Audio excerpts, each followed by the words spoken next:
Merhaba, ben Enes. Bugün Xiaomi markasının yeni çıkardığı AirDots 3 modelinin incelemesini ve bu videonun daha fazla işinize yarayabilmesi için önceki AirDots modelleriyle ve elimdeki benzer fiyattaki kulaklıklarla karşılaştırmasını yapacağız. Lafı hiç dolandırmadan direkt ses kalitesinden başlayalım incelemeye.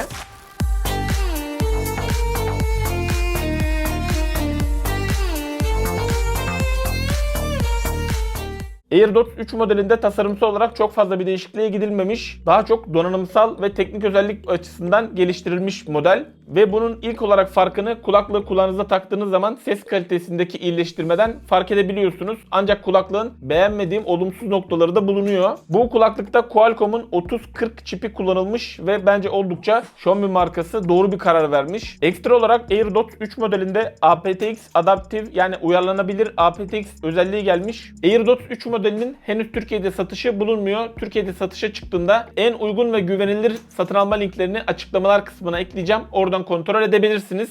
Burada bir araya girmek istiyorum. Videolarımı izleyen kişilerin burada gördüğünüz gibi %85'i kanalıma abone değil. Özgür ve tarafsız içerikler oluşturabilmem için herhangi bir ücreti olmayan abone ol butonuna basarsanız çok mutlu olurum. Şimdi videomuza devam edelim. AirDots 3 modelinde hareketli bir driver yapısına geçilmiş ve bir denge armatürü kullanılmış. Ses kalitesi olarak eski AirDots modelleriyle ilk karşılaştırdığımda AirDots 3 modelinin ciddi manada bir iyileştirme yapıldığını ilk kulağa taktığınız zaman hissedebiliyorsunuz. Yani bir üst seviye bir kulaklık olmuş AirDots 3 modeli. Yine bu aptX desteği sayesinde de daha kaliteli bir müzik aktarımı sağlıyor. İlk olarak kulaklığı taktığınızda bas notalarının biraz daha önde olduğunu hissediyorsunuz AirDots 3 modelinden. Tiz ve vokaller konusunda biraz geride hissettirdiğini söyleyebilirim. Sesin sıcaklığı olarak tam olarak orta, belki de biraz daha sıcağa yakın bir ses karakteristiği bulunuyor. Equalizer'la tizlerini arttırabiliyorsunuz kulaklığın. Equalizer'a tepkisi gayet yeterli. Son ses seviyesi olarak beklentimin bir miktar altında kaldığını söyleyebilirim. Yani ortalama bir son ses seviyesi bulunuyor. Bu AirDots modellerinde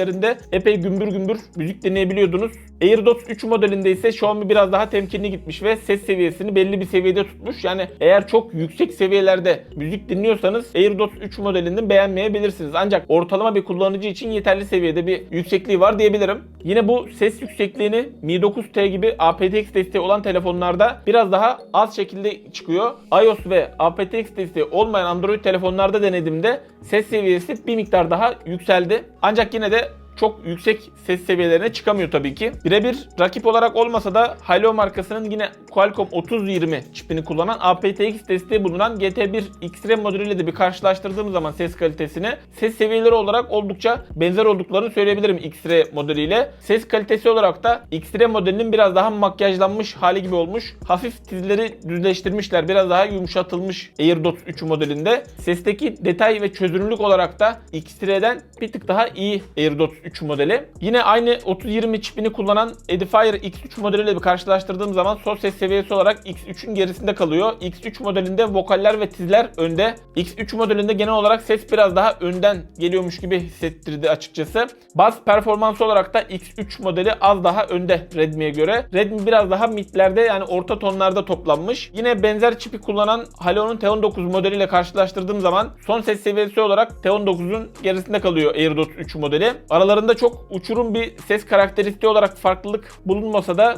T19 modeli tiz ve bas olarak bir miktar daha AirDots modelinin önünde. Tautronics markasının 53 Pro modeliyle bir karşılaştırdığım zaman da yine son ses seviyesi olarak ve tiz olarak Redmi AirDots 3 modelinin önünde olduğunu söyleyebilirim. Sahne genişliği olarak, ses çözünürlüğü ve detay ayrımı olarak da T19 ve 53 Pro modelini tam olarak ben arasında konumlandırdım AirDots 3 modelini. Biraz daha 53 Pro modeline yakın, yani genel bu çözünürlük olarak, enstrüman ayrımı olarak 53 Pro'dan biraz daha iyi AirDots 3 modeli. AirDots 3 modelinin sanki ses karakteristiği biraz daha böyle yumuşatılmış gibi, tizlerin ve vokallerin yükselmesine izin vermiyor kulaklık. Daha çok soft bir yapısı bulunuyor. Tizler keskin değil, vokaller öne çıkamıyor. Yani kulaklığın bir potansiyeli varmış gibi hissettiriyor ancak bunu yazılımla bir miktar daha kısıyor AirDots 3 modeli. Halo T15 veya QC'nin T5 modeliyle bir karşılaştırdığım zaman da ses seviyesi olarak onların bir miktar gerisinde kalıyor ancak ses çözünürlüğü ve detay ayrımı olarak, genel ses kalitesi olarak onlardan bir tık daha iyi olduğunu söyleyebilirim AirDots 3 modelinin. Yine giriş seviyesindeki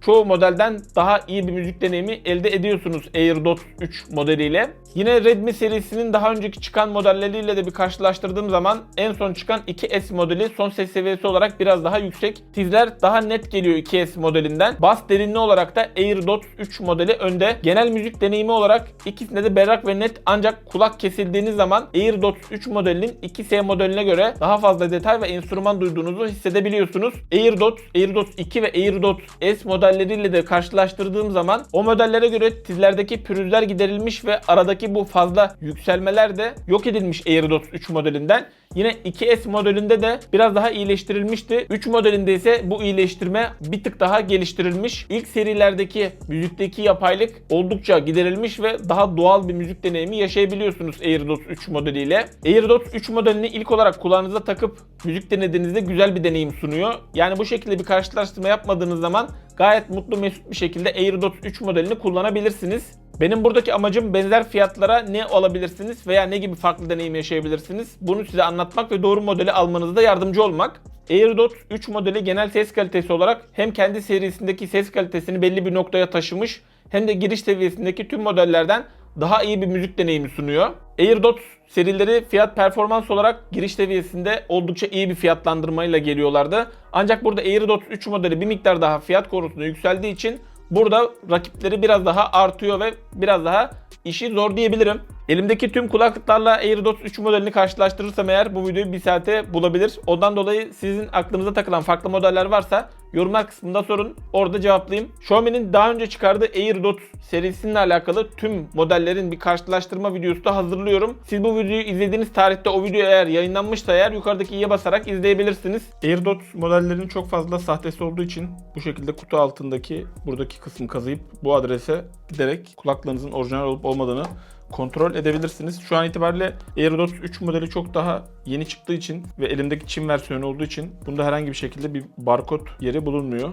Daha sahtesini yapmaya fırsatları olmadı. Bu arada kulaklığın 3 farklı renk seçeneğiyle geliyor. Mavi, beyaz ve pembe olarak. Kutu olarak AirDots 3 modelini elimize aldığımızda hafif süetimsi bir kutusu var. Bu Halo'nun T16 modelinde olduğu gibi hafif bir süetimsi bir üst kapağı bulunuyor. Malzeme kalitesi olarak diğer ilk seriye göre biraz daha iyileştirilmiş. Bu 2S modelinde de yine bir miktar iyileştirilmişti. Kutuda bir miktar gördüğünüz gibi büyüdü. 2S modelinin neredeyse aynısı.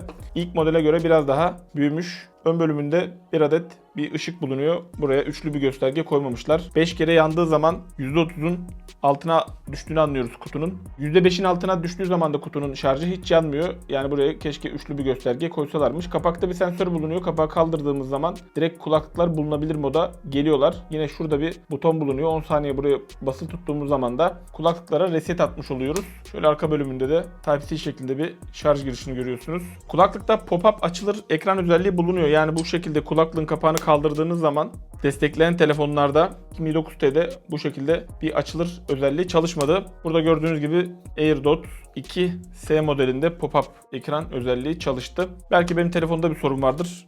Bu şekilde bir özelliği de bulunuyor AirDots 3 modelinin. O açılır ekrandan da kutunun ne kadar yüzde olarak şarjın kaldığını öğrenebiliyoruz. Diğer AirDots modellerinde olan kronik bir sorun son seride biraz daha düzeltildi. Bu şekilde sallandığı zaman bir miktar ses yapıyor. 2S de çok hafif yapıyor. 3'te bu sesi tamamıyla kaldırmışlar. Bu sesten ziyade daha en büyük problem kulaklıklar çantadayken veya yolda seyahat ederken mıknatısları çok kuvvetli olmadığı için kendi kendine açılıyorlardı. Benim Redmi serisinde gördüğüm en kronik sorun buydu. 2S modelinde ve 3 modelinde de bu sorun ortadan kalkmış. Kulaklıkların bir miktar daha iri olduğunuzu ilk elinize aldığınızda hissedebiliyorsunuz. Daha önce ilk çıkan Xiaomi'nin AirDots modeli, beyaz bir model vardı. Onun da incelemesini yapmıştım. AirDots modeliyle hatta karşılaştırması da bulunuyor. O kulaklığın tasarımının birebir aynısı olmuş. Keşke. Tasarım olarak bir yeniliğe gitmelerini beklerdim açıkçası. Bu tasarım beğenilen bir tasarım ancak çok ergonomik bir tasarım değil. Yani kulağın içerisine ergonomik bir şekilde oturmuyor. Yine de uzun olması güzel olmuş. Kısa olan modele göre daha iyi bir şekilde kulakta durma hissiyatı var. Ancak bu şekilde bir tasarımda olsaydı kulağın içerisine giren bir tasarım. Yani daha sağlam bir şekilde ergonomik olan bir tasarım. Daha hoş olabilirdi. Yani aynı tasarımı devam ettirmiş. Tasarımsal olarak herhangi bir ciddi bir iyileştirme yapılmamış AirDots 3 modelinde. Genel olarak daha çok donanımsal iyileştirmeler mevcut. Bu şekilde kulaklıklara yakından baktığımızda üst bölümlerinde parlak olan kısımlar dokunmatik alanlar. Yeni modelde artık dokunmatik olarak kontrol ediyoruz kulaklıkları. Yine 2S modelinde dokunmatik olarak kontrol ediyorduk. Burada negatif olarak söyleyebileceğim bir durum. Şu şekilde gördüğünüz gibi çok uzun süre kulaklıkları kullanmasam da üst bölümlerinde kılcal çizikler oluşmaya başladı. Yani kulağınızdayken bunu görmüyorsunuz ancak bu şekilde elinize alıp dikkatli baktığınız zaman bu şekilde kılcal çizikleri görebiliyorsunuz. Kulaklıkların mikrofonları AirDots modelinde genelde şu alt bölümde bulunurken 3 modelinde şu bölüme taşınmış. Daha da iyi olmuş açıkçası görüşme açısından. Çünkü kulağımıza taktığımız zaman bu kısım kulağın alt bölümüne gelip daha kötü bir mikrofon performansı sunuyordu. Şu gördüğünüz siyah noktalarda da kızılötesi algılayıcı bulunuyor. Ve bu sayede kulaklığı kulağımızdan çıkardığımız zaman çalan parçanın durması ve başlama özelliği bu kulaklıkta mevcut. Yine şurada gördüğünüz gibi bir led yanıyor. Bu ledler devamlı olarak yanıyorlar, sönmüyorlar. Uzun soluklu bir şekilde nefes alıp veriyor şeklinde burada gördüğünüz gibi devamlı yanıp sönüyorlar. Çok rahatsız ettiklerini söyleyemem. Gece karanlıkta bir miktar gözüküyorlar ancak bu nefes alıp vermeleri yaklaşık 10 saniye bulabiliyor. Yani biraz yavaş nefes alıp veriyorlar. Kulaklıklar bu şekilde uzun yapıda olduğu için AirDots modeline göre bu şekilde buradan tutması daha rahat ve yanlış basmaya pek ihtimal vermiyor. Gerçi yanlış bastığınızda kulaklık kontrol açısından oldukça zayıf olduğu için hani tek dokunmada herhangi bir fonksiyon yok ve yanlış bastığınız dahi herhangi bir sıkıntı oluşturmuyor. Bu şekilde gördüğünüz gibi 2S modeli bu elimde. Üst bölümleri yine aynı şekilde parlak yapılmış. 2S modeli normal AirDots modelin aynısı tasarım olarak sadece üstünde dokunmatik bir alana geçirmiş. Bu AirDots 3 modelinin tasarımı ilk olarak 1,5 sene önce incelediğim Xiaomi'nin AirDots modeli beyaz olan. O model pek Türkiye'de satılmadı. Sadece Çin'de satıldı. Şu anda halen daha satılıyor. Onun aynısı olmuş diyebilirim tasarım olarak. AirDots 3 modelinin teknik özelliklerine baktığımızda Bluetooth 5.2 ile geldiğini görüyoruz. Bu sayede daha stabil bağlantı ve daha verimli bir pil kullanımı sunuyor. Tabii ki burada Qualcomm'un 3040 çipini kullanmasının da etkisi büyük. Kutunun teknik özelliklerinde 600 mAh'lik bir kapasitesi olduğu yazmış. Ancak kutunun arkasında 500 mAh olarak belirtilmiş. Kulaklıklarda 43'er mAh'lik bir kapasite bulunuyor. Son ses seviyesini alarak yaptığım testte 7 saat 55 dakika boyunca iki kulaklık birden müzik çalabildi. Bu dakikada sağ kulaklığın şarjı bitti. Tam 25 dakika sonra 8 saat 25. dakikada ise sol kulaklığın şarjı bitti. Yani çift kulaklık olarak 8 saat boyunca kullanabilmek gerçekten muazzam bir süre diyebilirim. Xiaomi markası da teknik özelliklerinde şarjının 7 saat gittiğini söylemiş ancak 8 saat gitti ve çok iyi bir süre diyebilirim bu. Kutuyla beraber de kulaklıkları 30 saat boyunca kullanabiliyoruz. Kulaklıklar kutu içerisinde 1,5 saatte şarj oluyorlar. Kutu da 3 saatte şarj oluyor. Burada keşke hızlı şarj özelliği de olsaymış diyelim. Kulaklıklarda IPX4 sertifikası bulunuyor. Bu sayede yağmur sıçramasına karşı ve tere karşı kulaklıklar dayanıklı. AirDots 3 modelinde aptX adaptif yani uyarlanabilir bir aptX teknolojisi kullanılıyor. Bu aptX Qualcomm'un sahip olduğu bir ses kodek teknolojisi. Bu adaptif özelliği sayesinde de kulaklığı kullandığımız yere göre veya duruma göre farklı radyo dalgalarını Bluetooth'u etkileyebildiği durumlarda kaliteyi kademeli olarak değiştiriyor ve müziğin kesilmesini engelliyor. Veya oyun oynarken veya video izlerken de gecikmenin minimuma gelebilmesi için aktarım hızının kalitesini düşürüyor. Bir nevi akıllı bir kodek teknolojisi diyebiliriz bunun için. Yine müzik dinlerken de gecikme problemini yok sayarak maksimum kalitede en yüksek bitrate değerinde müzik dinleyebiliyoruz bu kulaklıktan. Bu bir nevi aptX teknolojisinin aptX Low Latency yani düşük gecikme versiyonuyla aptX HD'nin karışımı diyebiliriz. Yerine göre HD, yerine göre de düşük gecikme moduna alıyor kendini. Bu teknolojinin farkını günlük hayatta herhangi bir şekilde bir fark etmedim ancak bizim yerimizde kulaklığın müzik deneyimimizi etkileyebilecek kötü durumlara karşı otomatik olarak kendini ayarlayabilmesi bence oldukça güzel bir özellik. Evet, şu an sesimi Xiaomi AirDots 3 modelinin mikrofonlarından duyuyorsunuz. Hafif araç trafiği olan yol kenarında yürüyüş yaparken bir telefon görüşmesi yaptığınız zaman sesinizi AirDots 3 modeli karşı tarafa bu şekilde aktaracak. Gürültü engelleme teknolojisi ne derece net bir şekilde çalışabiliyor? Sesini size net bir şekilde aktarabiliyor mu? Lütfen yorumlar kısmında belirtin. Bu arada video işinize yararsa da beğenmeyi ve yeni videolarımda kaçırmamak için kanalıma abone olmayı unutmayın lütfen. Şu an sesimi AirDots 3 modelin mikrofonlarından duyuyorsunuz. Şu an sesimi Redmi AirDots modelinin mikrofonlarından duyuyorsunuz. Şu an sesimi AirDots 2X model tam kablosuz kulaklığın mikrofonlarından duyuyorsunuz. Şu an sesimi AirDots 3 modelinden duyuyorsunuz. Şu an sesimi Redmi AirDots'tan duyuyorsunuz. Xiaomi AirDots 2S modeli mikrofonlarından duyuyorsunuz. Sesimi şu an AirDots 3 model tam kablosuz kulaklığın mikrofonlarından duyuyorsunuz. Araç görüntüsünü yansıtıyor mu yoksa konuşmaya mı odaklanıyor? Yorumlar kısmında belirtin lütfen. AirDots 2S modelinin mikrofonlarından duyuyorsunuz. Evet, şu an sesimi AirDots 3 modelinin kulaklıklarından duyuyorsunuz. Kapalı ve sessiz bir odada görüşme yaptığınız zaman sesiniz karşı tarafa bu şekilde gidecek. Şimdi burada duydunuz. Kafa gürültüsünü bu Bluetooth hoparlörden açtım ve bana doğru bir kafenin arka gürültüsü geliyor. Sesimi net bir şekilde size aktarabiliyor mu? AirDots 3 modelinin mikrofon performansı hakkındaki görüşlerinizi lütfen yorumlar kısmında belirtin. Şu an sesimi AirDots 2S modelinin mikrofonlarından duyuyorsunuz. Şu an sesimi AirDots modelinin mikrofonlarından duyuyorsunuz. Şu an sesimi AirDots 3 modelinin mikrofonlarından duyuyorsunuz. AirDots 2S modelinin mikrofonlarından duyuyorsunuz. AirDots modeli. Video işinize yaradıysa beğenmeyi ve yeni videolarımı kaçırmamak için kanalıma abone olmayı unutmayın lütfen. Evet, görüşme performansını dinlediniz. Bu Qualcomm'un 3040 çipini kullanan kulaklıklarda benim gördüğüm, yani elimdeki 2 adet kulaklıkta CVC 8.0 olarak bir gürültü engelleme teknolojisi kullanılıyor. Ancak burada bu özellikten belirtilmemiş. AirDots 3 modelinde her iki kulaklıkta birer tane mikrofon bulunuyor. Serinin diğer kulaklıklarına göre önemli bir değiştirme olarak mikrofonu bu alt bölümden üst bölüme taşıdı Xiaomi firması. Ancak o da çok iyi derecede bir iyileştirme yapmamış gibi duruyor. Yani uzun konuşmalarınızı verimli bir şekilde yapamayabilirsiniz, ancak günü kurtarır derecede bir mikrofon performansı sunuyor bize AirDots 3 modeli. Yani görüştüğüm kişiler de çevredeki seslerin geldiğini söylediler açıkçası. Ancak sesini alamıyoruz veya anlaşılmama gibi bir durumla da karşılaşmadım. Kulaklıkları güzel bir şekilde kulağıma yerleştirdim ve son sesle müzik dinleyeceğim. Bakalım dışarıya ne kadar ses veriyor buradaki ekran mikrofonundan.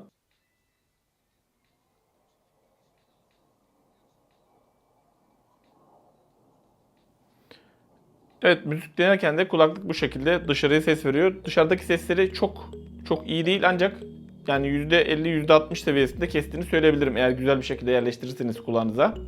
Kulaklıkta herhangi bir şekilde bağlantı problemiyle karşılaşmadım. İster sağ kulaklığı ister sol kulaklığı ayrı ayrı alarak kullanabiliyorsunuz. Yine sesin gidip gelmesi gibi herhangi bir şekilde aynı oda içerisinde kullanırken veya bir oda yana gittiğimde de bu problemle karşılaşmadım. 2 oda yana gittiğimde kesilmeler olmaya başlamıştı. Ancak yolda giderken telefonu ön cebime, arka cebime veya çantanın dibine koyduğumda da herhangi bir şekilde seste gidip gelmeler olmadı. Kontrolü konusunda Redmi AirDots 3 modeli maalesef sınıfta kalıyor. Yani önceki şarkıya geçme, sonraki şarkıya geçme veya ses arttırıp azaltma özellikleri bulunmuyor. Burada gördüğünüz gibi basit seviyede bir kontrol imkanı bulunuyor. Sadece parça durdurup başlatma, akıllı asistan ve gelen aramaların yanıtlanması, hani arama reddetme dahil bulunmuyor. Uygulaması da olmadığı için bu kontrolleri kendimizde özelleştiremiyoruz. En ufak dokunmalarınızı dahi algılıyor. O açıdan herhangi bir sıkıntı yok. Kulaklıkta kızılötesi algılayıcısı da bulunduğu için zaten kulaklığı kulağınızdan çıkardığınız zaman çalan parça duruyor. Yani ekstra olarak neden tekrar durdur başlat özelliğini koymuşlar? Onun yerine sonraki şarkı, önceki şarkıyı koysalar çok daha verimli olurmuş. Şimdi kulaklıklar kulağımızdayken bir kafadan düşme testimizi yapalım. Gördüğünüz gibi güzel bir şekilde yerleştirdiğiniz zaman herhangi bir şekilde oynama dahi olmuyor Redmi AirDots 3 modelinden.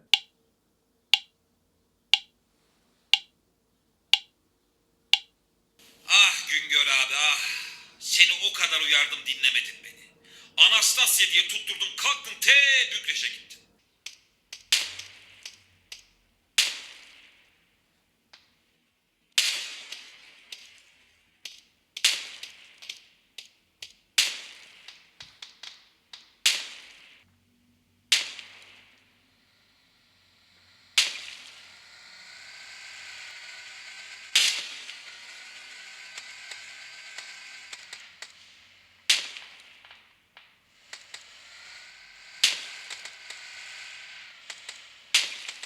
Evet, gecikme performansına geldiğimiz zaman burada aptX adaptif teknolojisini ben de merak ediyordum nasıl bir sonuç veriyor diye. Bu sonucu test edebilmek için burada bir uygulama üzerinden bu kulaklığı test ettim ve aptX desteği olan Mi 9T telefonunda yaptım bu testi de. Yine aynı testte oyun modu olan AirDots 2 SE modelini, Hyliion'un T15 modelini ve QC'nin T5 modelini de soktum ve burada gördüğünüz gibi değerler elde ettim. Burada AirDots 3 modelinin 288 milisaniye olduğunu görüyorsunuz. Yani oyun modu diğer kulaklıkların kapalıykenki performansına göre bir miktar iyileştirme olmuş. Ancak onların oyun modu seviyesine gelememiş gecikme performansı olarak. Hani burada şu da olabilir ki adaptif teknolojisi ben uygulama çalıştırdığım için uygulamayı oyun olarak görmeyip gecikme konusunda daha az bir iyileştirme yapmış olabilir. Yine gecikme testinde gördüğünüz gibi iPhone bir telefonla denediğim zaman ve Mi 9 TL denediğim zaman da sıkı bir PUBG oyuncusu olmadığım için ben açıkçası çıplak gözle çok ciddi bir fark hissedemedim. Ancak yine de eğer çok sıkı derecede bir PUBG, Call of Duty veya Fortnite tarzı rekabetçi oyunlar oynuyorsanız gecikme hissedebilirsiniz. Yani benim yorumum olarak da bu Hyliion'un T16 modeli veya QC'nin HT01 modeli olduğu gibi onlarda da düşük gecikme modu diye bir mod bulunuyor. Oyun modu değil. Yani onlardaki moda benzer bir deneyim elde edebiliyorsunuz. Yine gecikme testinde gördüğünüz üzere dudak ile görüntü arasında iPhone bir telefonda kullandığınız zaman da herhangi bir şekilde bir kayma söz konusu değil. Evet, fiyat ve sonuç kısmına geldiğimiz zaman benim kulaklıkta görmek istediğim bir uygulama desteği olsa güzel olabilirdi. Yine kontrol açısından bir miktar zayıf AirDots 3 modeli. Yine tasarım olarak eski tasarımı devam ettirmiş ve bir yeniliğe gitmemişler. Şarj kutusunda da bir gösterge olsaymış gayet başarılı olabilirmiş. Artı kısmında ise ses kalitesi diyebilirim. Yine kendi serisindeki kulaklıklardan ciddi manada bir iyileştirmeye gidilmiş ve çoğu giriş seviyesi kulaklıktan da daha iyi bir müzik deneyimi yaşıyorsunuz AirDots 3 modeliyle. Yine diğer bir artısı da 8 saate yakın bir kullanım süresi vaat ediyor AirDots 3 modeli ve bu açıdan uzun pil isteyen kişilere oldukça tatmin edeceğini düşünüyorum. Ses kalitesi kısmında söylediğim gibi AirDots modelleri uygun fiyatlıyken oldukça talep görülüyordu. Ancak burada AirDots 3 modelinin fiyatı bir miktar daha artıyor ve rekabet de epey fazla olduğu için tam kablosuz kulaklık piyasasında hani işi biraz daha zor diyebilirim bu fiyat aralığı için.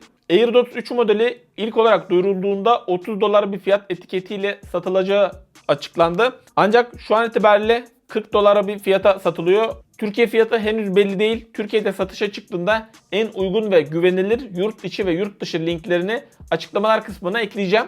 AirDots 3 modeli eksikliklerine rağmen Türkiye piyasasına iyi bir fiyattan girerse oldukça çok sayıda satacağını düşünüyorum. Çünkü isim değeri açısından oldukça değerli bir model. Evet, buraya kadar beni sabırla izleyen herkese çok teşekkür ederim. Video işinize yaradıysa beğenmeyi ve yeni videolarımı kaçırmamak için kanalıma abone olup zil butonuna basmayı unutmayın. Bir sonraki videoda görüşmek üzere. Hoşçakalın. Kendinize iyi bakın. Canavar.